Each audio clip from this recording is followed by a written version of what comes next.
Welcome back. A quick little life update before I dive in. I just came back from a long weekend visiting a friend in Boston with another friend, which, by the way, turned into a 9-hour drive because of weekend traffic. 9 hours that probably should have taken 4. But honestly, it was totally worth it. We spent 4 days there, 2 of them, which we were holed up in the apartment, snacking, watching Bollywood films, and just chatting about our lives.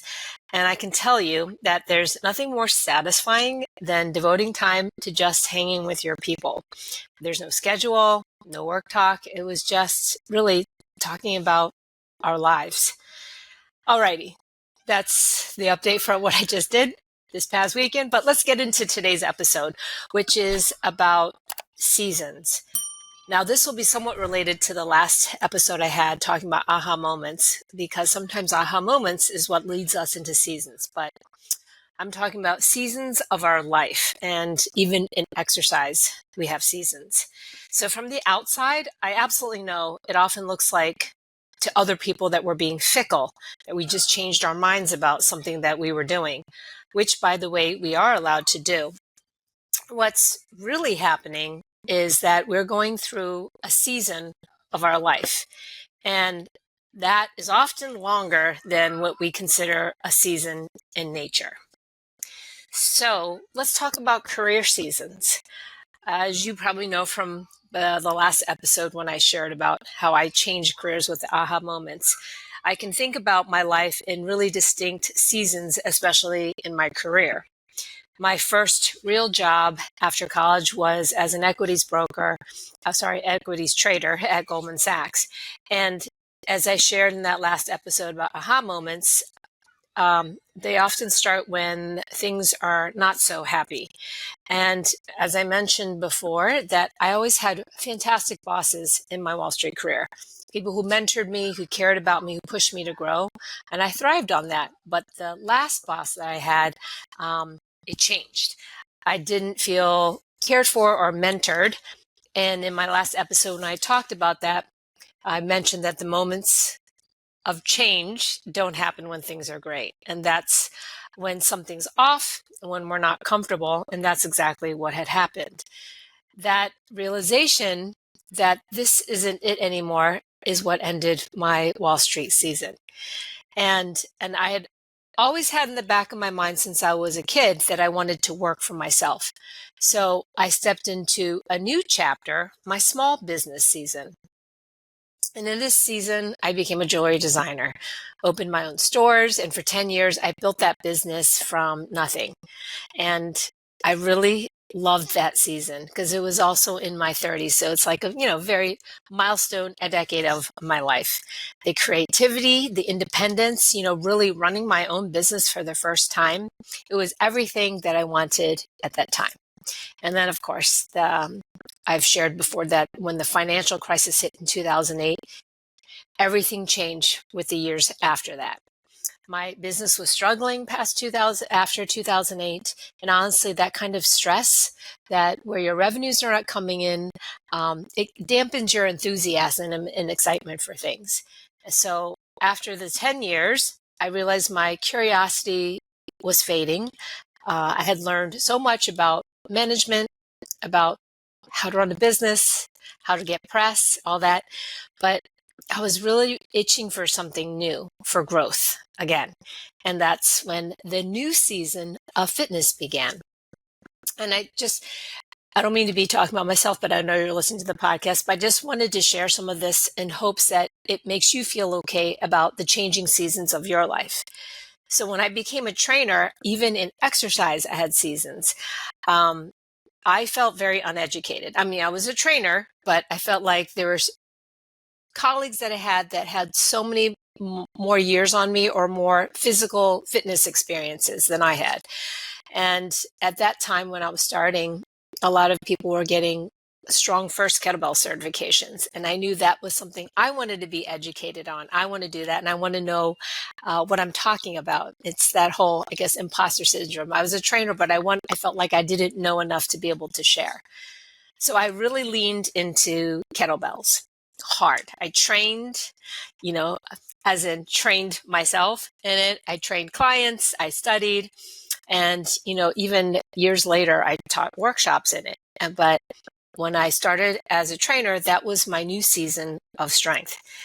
And as everyone knows, seasons don't just flip like a light switch. Even with kettlebells, I didn't just stop and start doing kettlebells. I just started adding new things into whatever I was doing. So as I was getting skilled in kettlebells, I started looking towards barbells. I had not grown up using them. And I hired one of my colleagues who was known to be one of the best trainers on the floor, one of my a colleague, but I had asked my manager, like, who would be best to learn from? And he was someone who was a starting strength devotee. That's Mark Ripeto's style of teaching barbells. And so I hired him, and I learned how to use barbells properly, great form, effectively, and I went for certifications. So that became my next layer in my strength training, in my fitness career, barbell strength. So my seasons from kettlebells to barbells weren't about replacing one thing with another. It was more about expansion, adding, not subtracting. And then, as you know, if you follow me, about a little over 2 years ago, another shift started. Plyometrics. I happened to be in a boxing class, and we, of course, common in boxing, we're doing jump rope drills. And I kept tripping. Every other jump rope turnover was a trip. And I felt like I had no coordination. It seems like a simple exercise that a lot of kids do, but I'm going to tell you now, even when I coach students in plyometrics, jump rope is actually quite a complex exercise. So with me not feeling coordinated, I realized that I was strong, but I just wasn't agile. I was missing lightness, quickness, a spring in my own step. So I hired a coach. It was the boxing coach to help me with agility and plyometrics. And let me tell you, as you probably know, if you've tried jumping rope and you're not good at it, it was very humbling. I sucked. But I kept going week after week. I could feel that I was improving. I was moving quicker, jumping more with more pop, landing with more agility. And when I started sharing those workouts and those exercises on my Instagram, I would get feedback from other women my age. They'd say things like, I can never do that, or you make me want to try that. And that's when it dawned on me that, oh, this is not just a random thing I'm just trying. This was my next season. And it wasn't that I gave up kettlebells or barbells. I just made room for plyometrics. A little less time on some of the other stuff, a little more focus on something new that my body clearly needed and craved. So the idea of seasons came up for me when someone said recently, almost teasingly, didn't you used to teach barbell workshops and now you're doing all this jumping stuff?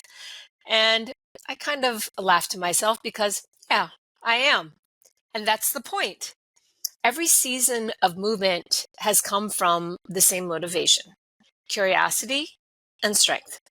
And not because I'm bored, not because I don't know what to do, but because I'm learning about my body, about movement, and about what feels right for me right now. And I've never felt weird about the changing of focuses. It just felt like a natural progression. Honestly, I'm not worried about what other people are thinking because it's my body. So if they're noticing my change of focus, it just means that I'm getting good at it. I'm getting good at something that they haven't seen me do before. So when people comment on your shift, it's often because they've already categorized you. They pigeonholed you. They've decided, oh, she's the barbell girl or she's the jewelry designer. And when you evolve, it surprises them because now they have to adjust how they view you. And that's okay. It means that you're growing and they're just catching up. So seasons also are part of life, not just in work and in fitness, as I'm sharing, Like, for example, I used to design jewelry, and that was such a beautiful chapter. But now I've fallen in love with stained glass. And I started taking a class, and it's been this new creative outlet, a way to work with my hands again, but with glass and color instead of metal and stones. And sometimes seasons circle back in new forms. So if someone says, well, I thought you were done with all that creative stuff, well, maybe I was for a while. And now I'm back, just differently. We're allowed to have multiple chapters. We're allowed to outgrow things and return to them later. And that's what seasons are. They're not endings, they're evolutions. So if you've ever felt stuck, or if someone's commented on your changes, oh, I didn't think you were into that anymore, I want you to remember something. That means they've noticed your growth.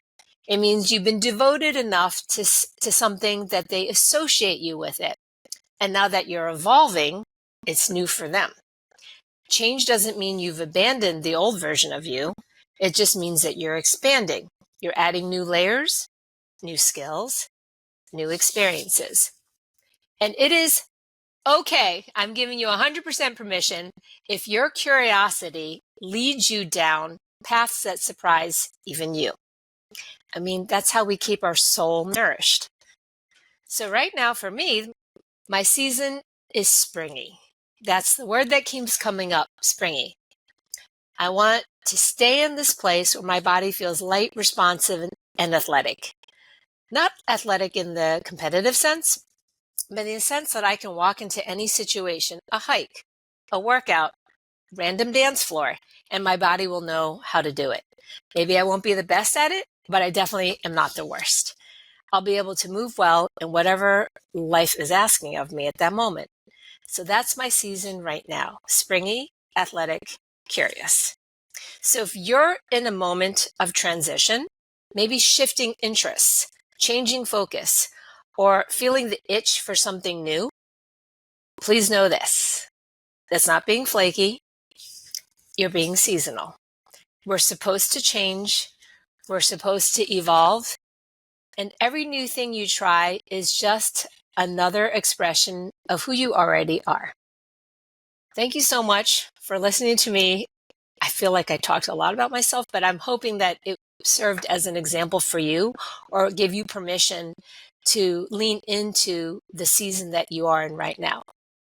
And if this was helpful, please forward it to your friend if you think someone needs to hear this. And I look forward to talking to you next week. I'm Coach Tina. For more information about how to work with me, head to ironstrongfitness.com and send me a message. I'll see you next time.